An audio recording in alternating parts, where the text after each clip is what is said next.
Hello everyone and welcome to your daily coronavirus update for March 24th as of around 8:23 p.m. Central Daylight Time, or on March 25th as of about 1:30 UTC. So let's get started with the virus itself. Here's what it's looking like. Libya is a new infected country and Laos is as well. The world map is looking about the same as it did yesterday. Still many countries yet to be infected, although unfortunately it looks like that will be occurring soon. So, here are the global statistics. Over 400,000 cases today. We're at 421,413. We have 127,000 closed cases. 15% of people have died. 85% have recovered. Of active cases, only 5% of people are in serious or critical condition. 95% of those people remain well. So, we've had 42,000 new cases today and about 2,000 new deaths. With that being said, here are the countries with the most infections. China currently still at the most with 81,171, although there is some reason to believe these numbers could be inaccurate. As I said yesterday, it looks like they may be halting production of test kits in order to reduce the number that people see. Italy at 69,000, the USA at 53,655. Nearly 10,000 new cases over yesterday. Spain at 42,000, Germany at 33,000, Iran at 25,000, France at 22,000, Switzerland at about 10,000, South Korea at about 9,000, and the UK at about 8,000. So here are the most new infections today. United States leading by a long shot now, 9,921 new cases today. Spain at 6,922. Italy at 5,249. Germany at about 4,000. France at about 2,400. Iran at about 2,000. The UK at about 1,500. Switzerland at about 1,000. The Netherlands at 811. And Austria at 809. So here are the places with the most deaths. Italy has surpassed China by quite a bit, again assuming China's numbers are accurate. 6,820 deaths in Italy, 3,277 deaths in China, 2,991 deaths in Spain. In Iran, we've had 1,934. In France, 1,100. In the US, we've had 698. In the UK, we've had 422. In the Netherlands, 276. In Germany, 159. And in Switzerland, 122.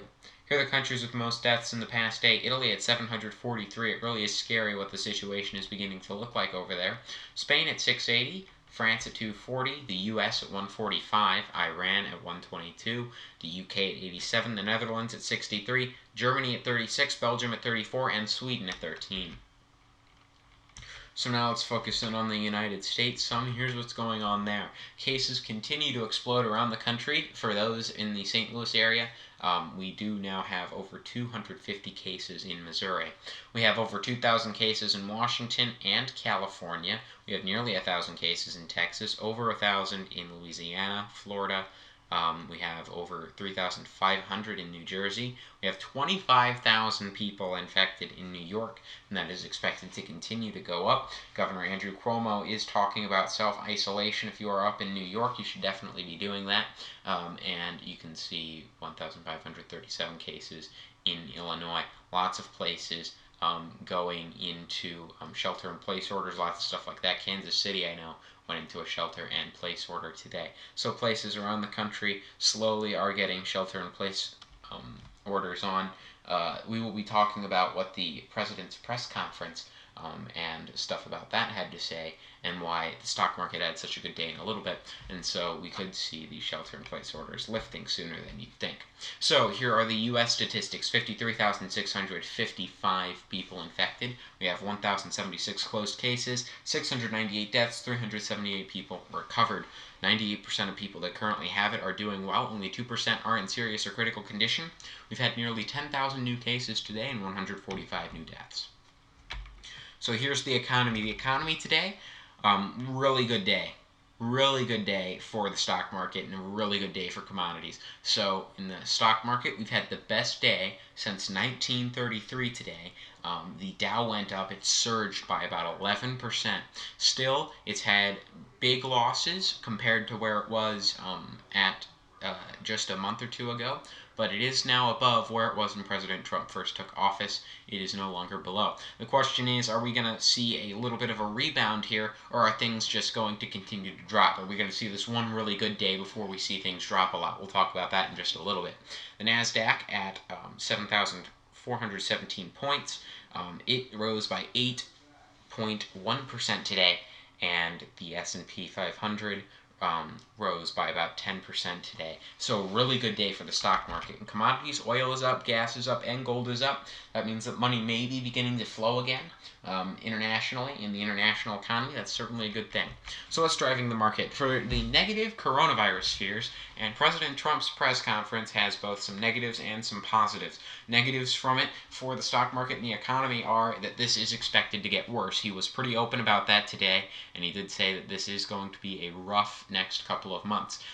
Thing that really made the markets rise, though, was that around Friday, President Trump said that with the orders and regulations that are currently going on, they will be evaluating how much more of an economic shutdown is needed.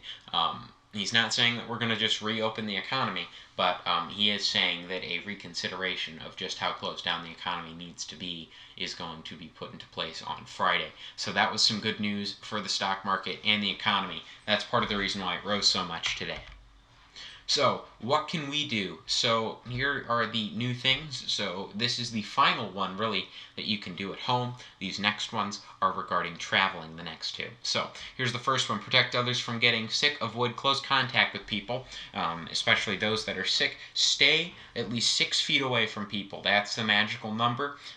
If you cough or sneeze, the virus can travel up to 6 feet.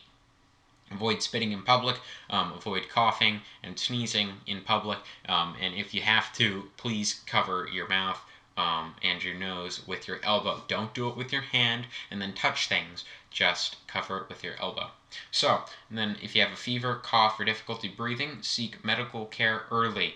And share previous travel history. This is extremely important if you're starting to experience these things. People can go downhill really fast. Just in St. Louis, we've had our first death in the city of St. Louis from coronavirus today from someone who just tested positive on Sunday. They hadn't had it for very long. So the coronavirus can really take a toll on someone pretty quickly, so it's important that you get that care as soon as you can. So, you want to stay healthy while traveling. Avoid travel if you have a fever and a cough, and just avoid travel in general is the message at this point. Seek medical care early, again, and share previous travel history with your healthcare provider if you feel sick. So, what else can we do? We can avoid close contact with people suffering from a fever and cough. Frequently clean your hands, frequently wash those, and avoid touching your eyes, your nose, your mouth. Avoid touching your face in general. Alright, well, thank you so much for watching. You can follow us on Facebook at MicroCasting St. Louis or MicroCasting Tropics. You can follow us on Twitter at MicroCasting STL or TRO.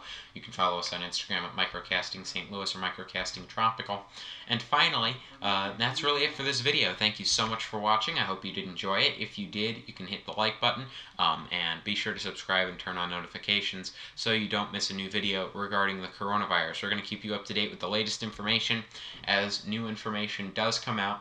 And unfortunately, it's looking like there will be a lot of new and negative information regarding the coronavirus when it comes to the numbers. So, as fears continue to grow, as things do happen, here's where you can get the facts, here's where you can know what's going on. Alright, well again, thank you so much for watching. This is MicroCasting signing out.